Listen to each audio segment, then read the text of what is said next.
Hello everybody, you're watching Armastis, and this is Armastis Live. That's right, we're back. We are live. I have my audio in the background with my headphones on to make sure that things don't sound too weird and that the music's not being like overblowing your all's ears.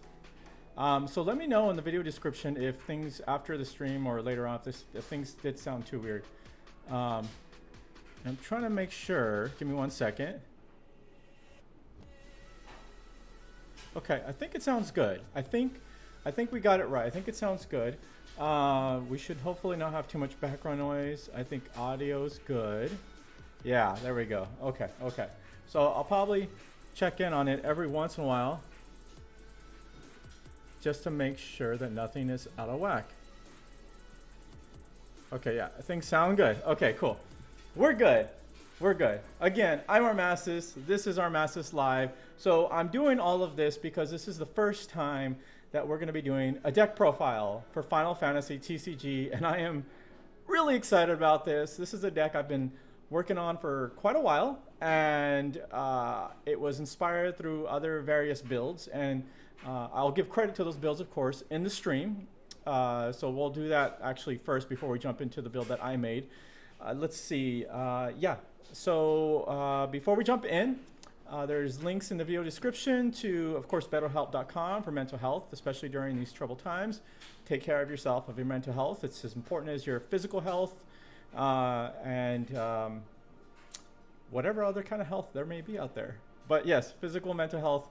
Take care of yourselves. And I'm trying to think, what else do I have? Oh, yes.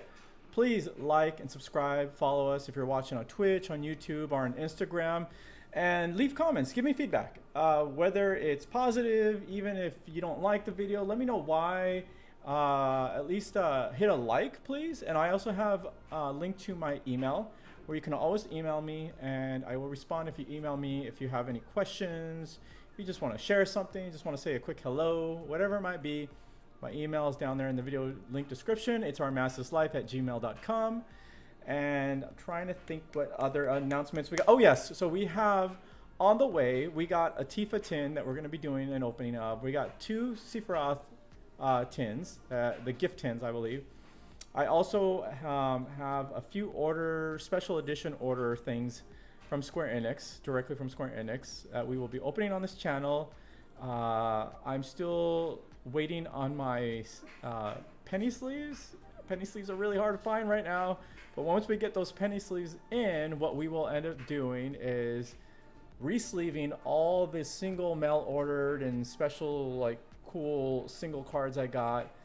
We'll move those from the old sleeving into these newer sleeves. It's just my OCD, and then with COVID and everything like that, you know, I just want to have like clean sleeves, and then I will showcase those. We also have more Opus 12 boxes to open on the channel. We got more Opus 4, 5, 6, a couple of 2s coming in. I think a 7. Yeah, I see a 7 and 8, and even an 11. And I think we may get another 10 as well. So yeah, I'm pretty excited about that. We're gonna keep opening up boxes. I mean, that's what we do on this channel. But we're gonna also expand it to other things like this deck profile. Otherwise, I'm gonna go broke, and I don't want to go broke on TCG cards. I guess unless I can make a shelter out of TCG cards. Maybe. Anyway, yeah, without further ado, let's go ahead and jump in. Okay, so here we are. I hope you all can see this. Let's do a quick check, if you don't mind. Just make sure. Yeah, okay, there we are. Yeah, quick check. Cool. Hey, how do you all like my my background here? Let's see if I can get that up here. Yeah, look at that. You see that Dark Souls back there? One of my favorite games as well as like Final Fantasy games. I do like those a lot. Okay, so here we are, ladies and gentlemen. So this is the game, the deck here. So it's Emmy Locke, where, as you can see, we're going to be using FF decks to showcase our decks, and once in a while I'll use real cards. It just kind of depends. If I don't have like all the physical cards, or whatever reason, maybe I'm just too lazy to build the deck immediately, we'll be doing it here. And I also just kind of like it here as well. I think it's just much more convenient as well, and it helps the whole setup a little bit easier. But let me know what you think. Would you rather see real cards, or are you okay with ffdex.com? I also have in the video link description a link to this deck as well. But before we jump in, before we do a deep dive, a few things. Keep in mind, please. So, yes, I am a veteran TCG player. Yes, so like Yu-Gi-Oh! I played quite a bit of Hearthstone, you know, years ago. Played like a little bit of Magic. I played Naruto back in the day. You know, I tried like Marvel versus DC. I mean, the point is like I've played TCGs. So this is the new one for me, and I really like it. In fact, I've invested a lot in this game. I really, really, really like this game. But keep in mind that I am new to this game. So I will give from my perspective. If you have other insights, ideas, especially to improve like on this deck, right? Because I'm also trying to make something not just fun, sometimes just fun. Well, I guess mostly, I mean, obviously it has to be fun, right? It's got to be fun. That's fun. Why are we doing this? So it's got to be fun, and I'd like for it to be competitive as well. So this is the deck I've built, but before we jump in that, let's go ahead and give credit to the other builds here. I don't know the individual that did this, but I built these decks. But I did find them again, and I want to give credit where credit is due, where the inspiration came from. Of course, with the Opus 12 set and with the multi-element stuff, I really wanted to do something with the whole discarding from hand ability. I wanted to do something, and I started seeing these kinds of decks coming up. So we have this Storm deck here from the Japan 22nd Home Masters Battle Discord tournament, as well lock-in build. This one focuses, I believe, more on the Renoa abilities, and we'll jump in more into that later. Of course, Locke Rubin. This has to do mostly, this is heavy on the discarding from the hand, heavy on this combo that we'll talk about shortly. Forgive me, I do not know what this says. I guess I can maybe look it up. Let's see here. Ah, look at that. Climate Touch Ice combo, I guess. Google Translate. I don't know if that's the correct translation. But it was inspired from this build. And then finally, there was also this type of build. And of course, there were various other ones, but these were kind of the builds that I got these ideas from. I just like this one card right here because it looks so cute. If you pay a CP, you may put Charlton into the break zone to produce one CP of any element. You can dole Charlotta to pay the CP. It's kind of cool. Anyway, enough of that. Let's go back to the deck which I have built here. So as we can see, really quickly, we'll just kind of go, I think we'll just kind of go down the line and we'll do a review and then we'll play like a hand through. So kind of just freewheeling this. We'll see how it goes. So what we have here is, of course, we have our Ash, and Ash here is, you know what? As I'm thinking about this out loudly, I think this is how we're going to do it, because the whole point of this deck, right, is to abuse the multi-element aspects. And of course, that with the abuse of those multi-element aspects, we can take advantage of things like hand discards and freeze. And in the case of Burlai, we can do damage to all opponents. So maybe we should talk about first about why this was built. So this was the primary motivation for myself initially to build this deck, which was Locke. And of course, Locke here says the cost required to cast Locke is reduced by 2 for each card you have cast this turn. It cannot become 1 or less. When Locke enters the field, select up to 2 of the 4 following actions. Your opponent discards 1 card from their hand. Choose up to 2 characters, dull them and freeze them. Choose 1 forward of cost 6 or more, break it. Choose 1 monster, break it. So as you can see here, Locke, it's a legend. It's extremely powerful. You can get this down to costing only 2. But there's a way to also cast it pretty much for free. And we'll jump into that too here in just a second. And then other element cards to kind of help get the cost down, or to kind of allow you to play more cards within a turn or a few turns, so that you can get the cost down of Locke, right? Because the whole point is, we have other cards here, which if you cast 4 or more cards this turn, draw 2 cards. And of course, going back to the Ash, we have this card here, which is if you have cast 3 or more cards this turn, you get to draw 1 card. So what we did is we added other multi-element cards to this build, and also we used other summons and other abilities that allow us to basically go from dull to active state, specifically with our backups. So that way we can continuously, in a turn, combo out many different cards. So let's look at some of those cards right now. And we'll start off here with Iris right here. So when Iris comes into the field, you can choose up to 2 wind backups and up to 2 earth backups you control and reactivate them. So if you have if you have 2 wind or 2, of course, earth out there on your in your play zone areas, and you play Iris, you'll be able to reactivate those backups. And forgive me if I confuse a little bit of my Yu-Gi-Oh terminology with my Final Fantasy deck terminology. I know, I go back and forth. And then we have another cool card here, which is Fina. I'm sure you're all familiar with Fina. And she has the ability, if you pay this extra cost, well, you have this ability to basically, let's see here. Oh, yes, that's right. You have the ability to activate one of these abilities, which is deal 5,000 to all forwards opponent controls, or activate all the characters you control. If you pay the extra 3 wind CP for Fina, you get to activate both of those. And of course, the focus here is the activate all the characters you control, the bonus being dealing 5,000 to all forwards opponent controls. And moving on here, we also have Asura, which allows us the ability to choose one. Well, she has this effect that allows us to activate one of the following actions, which is to choose up to 2 forwards and you activate them, choose up to 5 backups, activate them, which is the key one. That's the one kind of more focused on.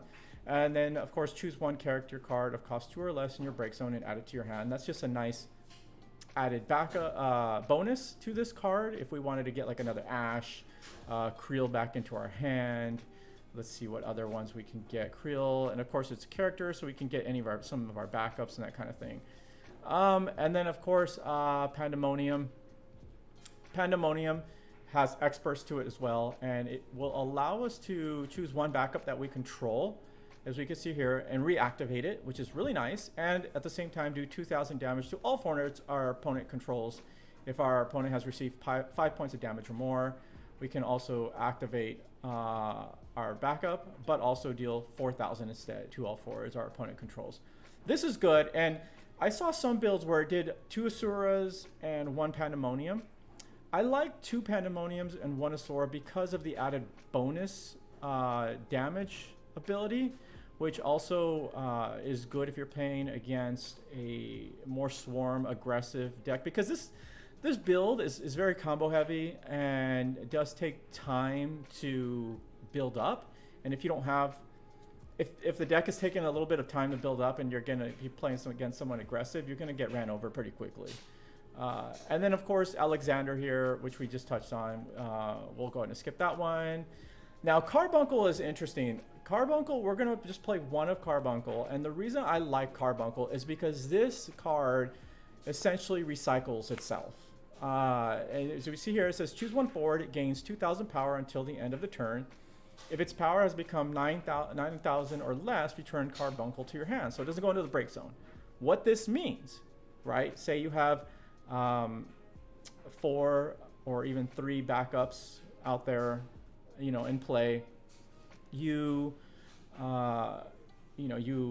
play Carbuncle on a forward that's already out there, say on Creel, right? So Creel goes up to 7,000.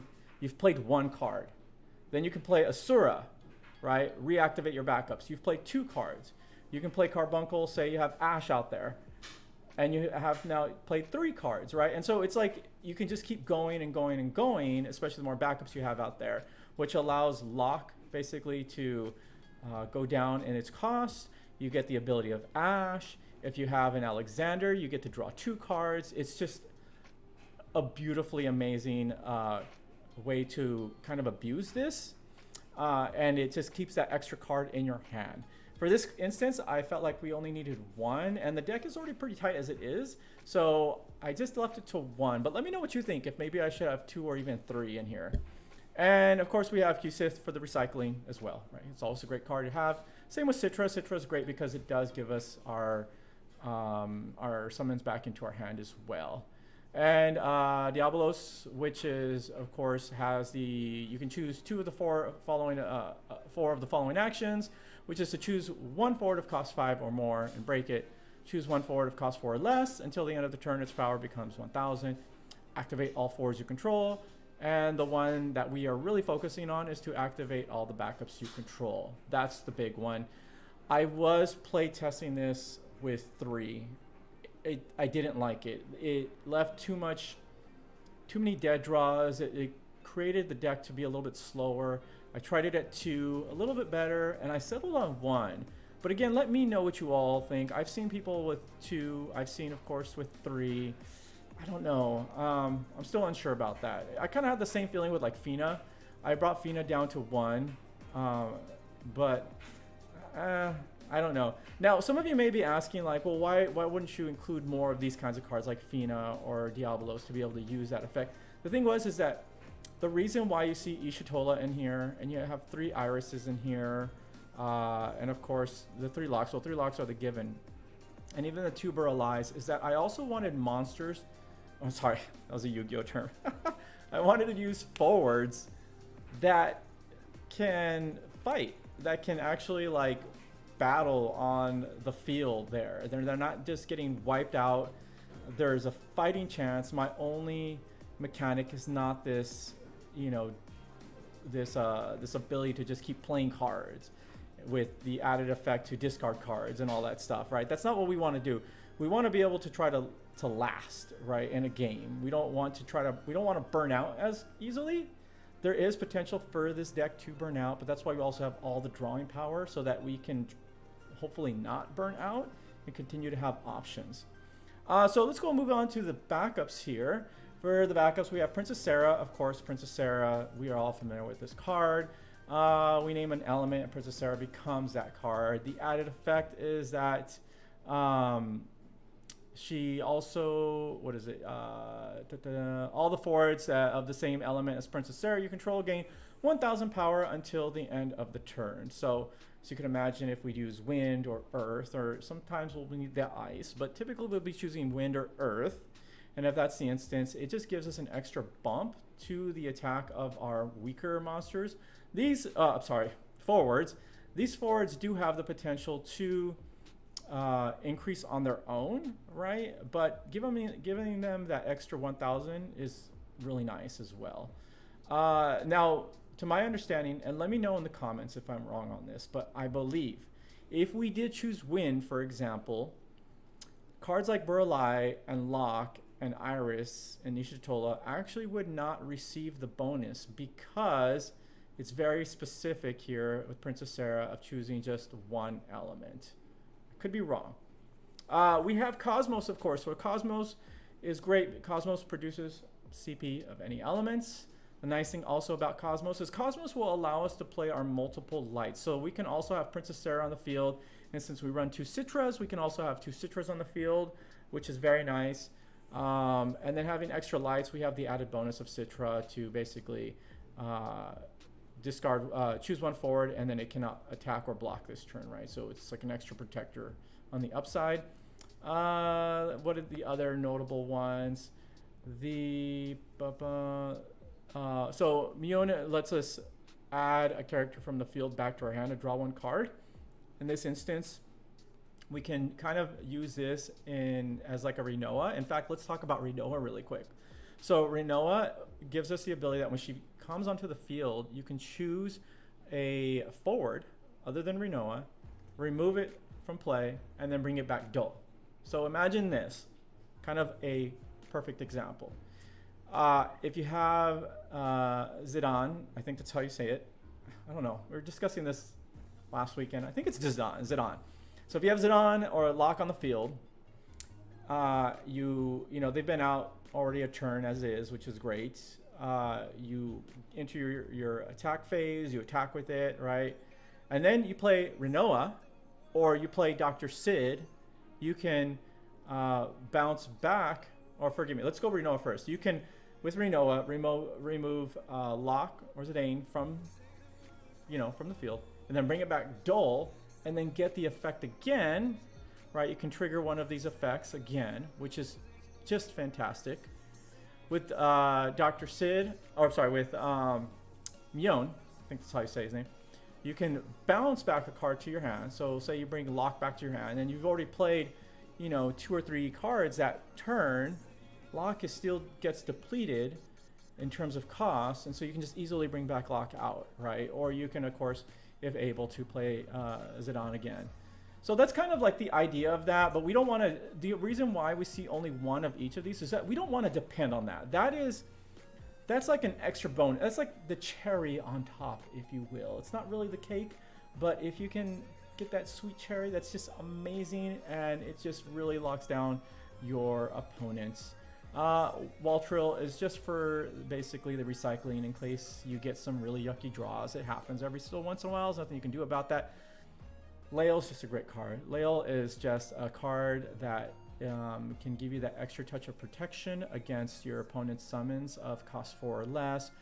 Chocolat is out there because, well, first she looks adorable with a little chocobo on her head, and then secondly because she has the added ability to continuously draw, which this deck in my hours that I spent playtesting this really just needs lots of draws.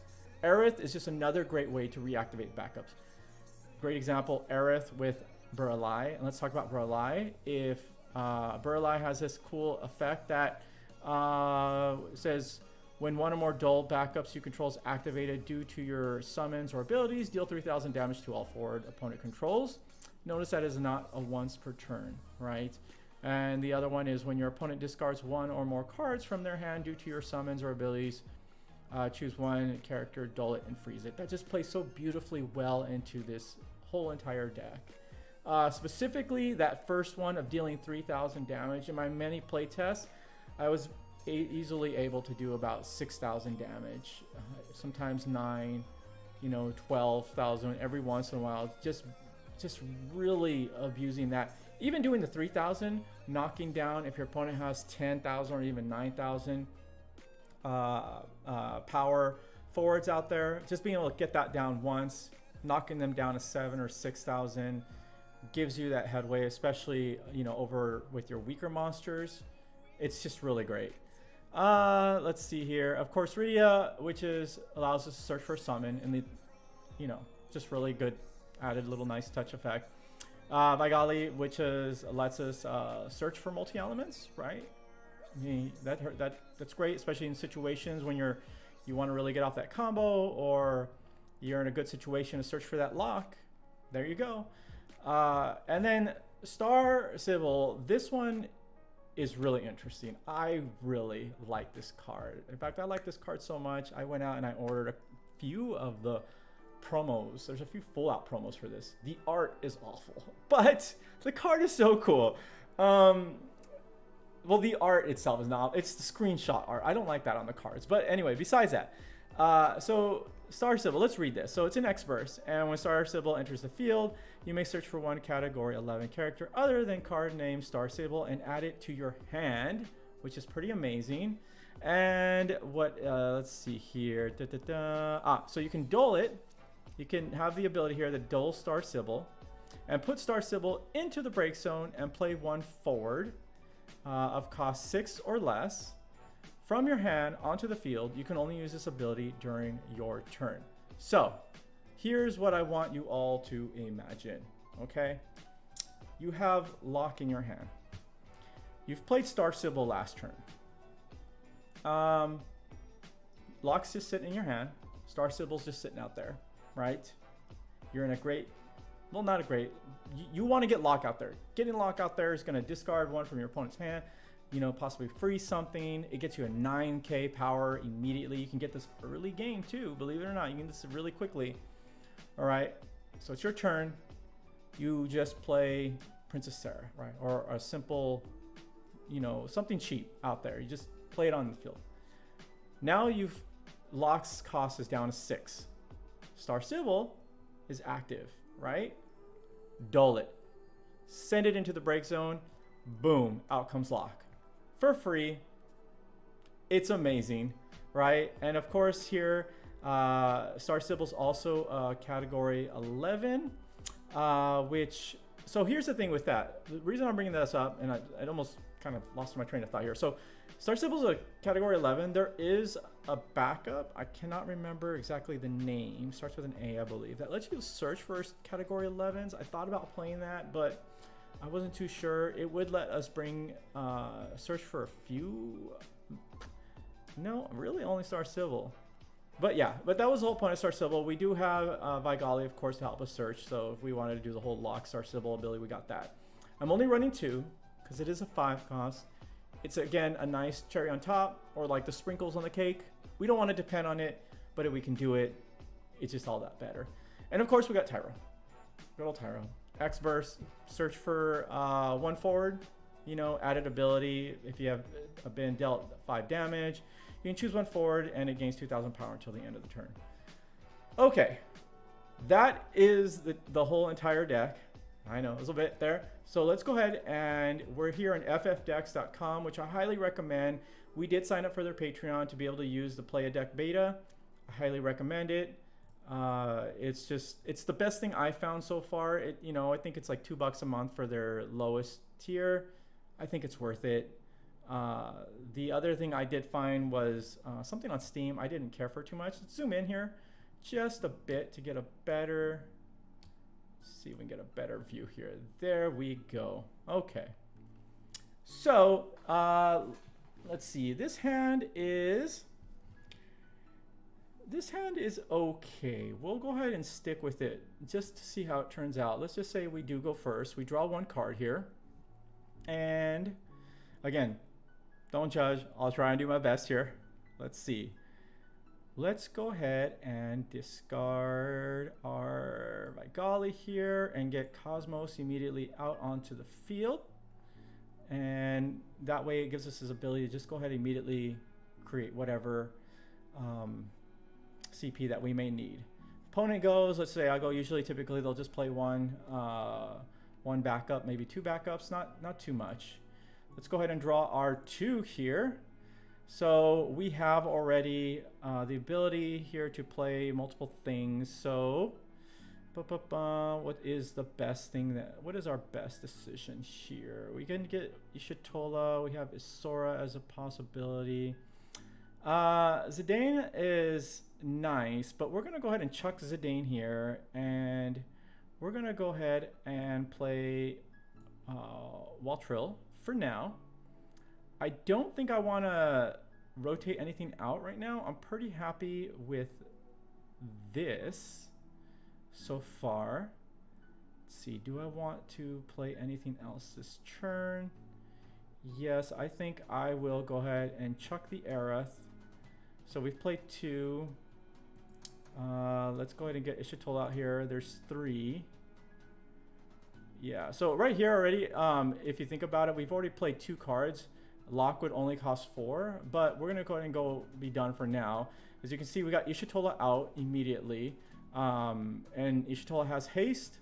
This is turn 2. It's already a 9k hitter, right? And we can just go in for 1 right here immediately, right off the bat.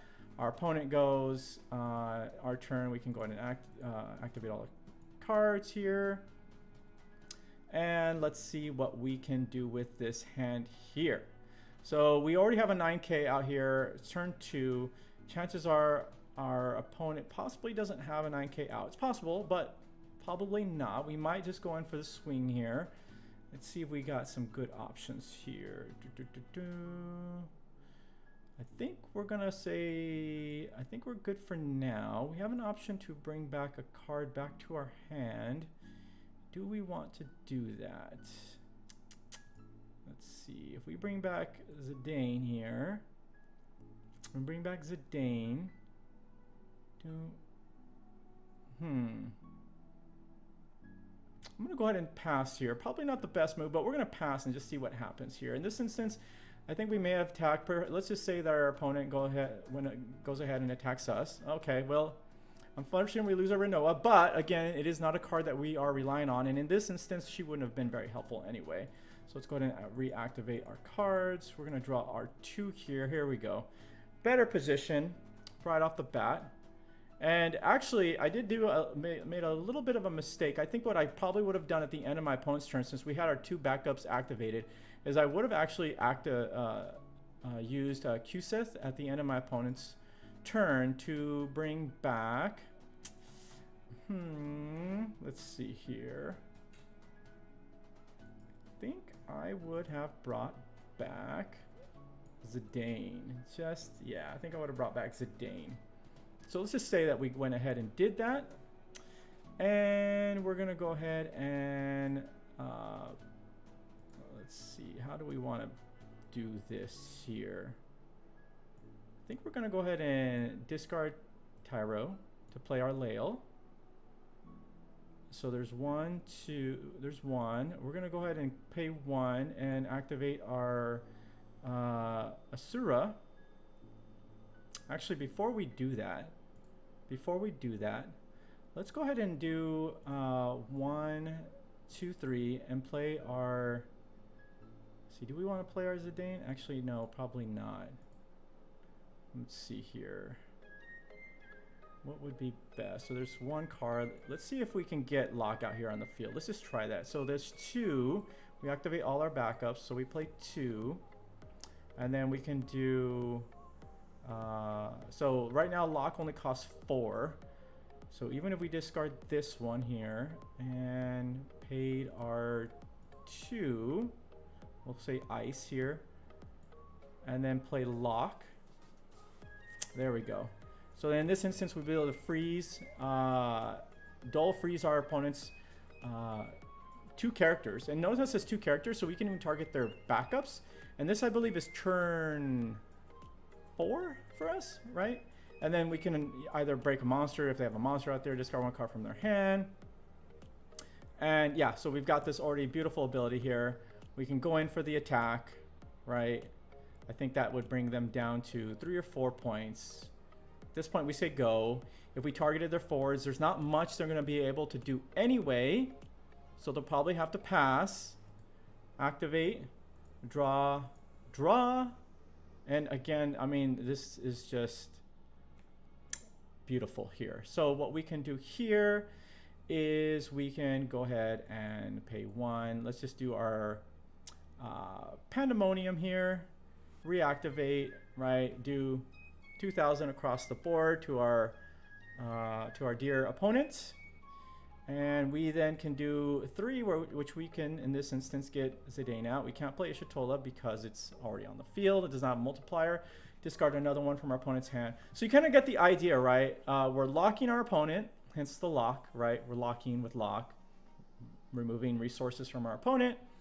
And yeah, let's go ahead and do one more hand. And let's see, do we want to keep this? Yes, let's go ahead and do this here. And I think, how do we want to play this here? Diabolus is good, but I don't think we need immediately. Well, I kind of want to get our backups out there kind of quick. So I'm going to go ahead and discard Diabolos, and we're going to go ahead and get Amiona out there. And I do like the idea of discarding our Pandemonium. Oh, no, we can't do that one. That one will not work. Yeah, I think with that instance, we'll say pass. This is, of course, if we went first. Let's go ahead and draw 2 here. It's perfect, right? Perfect right here. Boom. Let's get Lael out. What can we do here? So one option that we have is that we could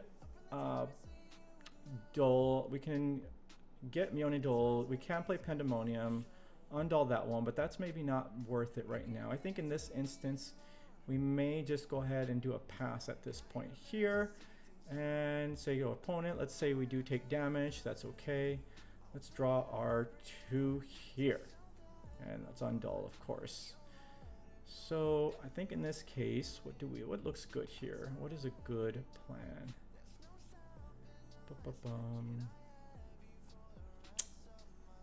All right, I think what we want to do here, what if we go 1? Let's try this. We'll replay, of course. We'll see what this looks like. Let's see if we can get 3, pay for 3, and get Aerith out here and reactivate here. That looks like that might work. And then let's see. And then I think we should be able then to go ahead and play Krill and get Krill out there. Let's look at what's in our break zone. So we do have the ability to play Diablos if we want to next turn. Hopefully, hopefully Krill survives. I think Krill will survive. I'm gonna make sure to see if we have any. 1 second. Let's just. I don't have my comments open, so if we do have any comments, I apologize. There we go. Oop. Ah, we do. We do have some comments here. Some very unnice comments, but that's okay. We'll ignore those. You all can have put all the comments you want out there. Not a big deal. Okay. So yeah, with that instance, I think we'll say go, and then we'll activate. Let's go ahead and draw our 2 here, and in this case, it looks like what we can do here is, this is perfect. So what we can do is we can do Pandemonium, reactivate here, deal to 2,000. That should be 1. And then we can do, ooh, this is great. We can do 2, pay 2 here to get back our Pandemonium. So there's 2. Let's go ahead and play Pandemonium, reactivate. That makes 3. And now Locke only costs 2. So we should be able to discard here and discard here and then bring out Locke. And then there we go. Right? So you kind of get the idea here. Maybe it wasn't always the best choices, but you kind of get a flow of how this deck works. I really like this deck. I think it's a lot of fun. I think we're going to wrap it up at there. Let me know in the comments. Let me know your thoughts, if there's any improvements we should do with this build. Yeah, I'm open to all of it. Let me know also improvements for the stream, if you like what you see or if you don't like. Also, my email's included. Feel free to email me. You can email me, whatever, really. It won't hurt my feelings. It really won't. I'll still sleep like a baby. With all that said, please take care of yourselves. I hope you have a wonderful day. Remember, you're all wonderful, you're all beautiful, you're all loved, and until next time,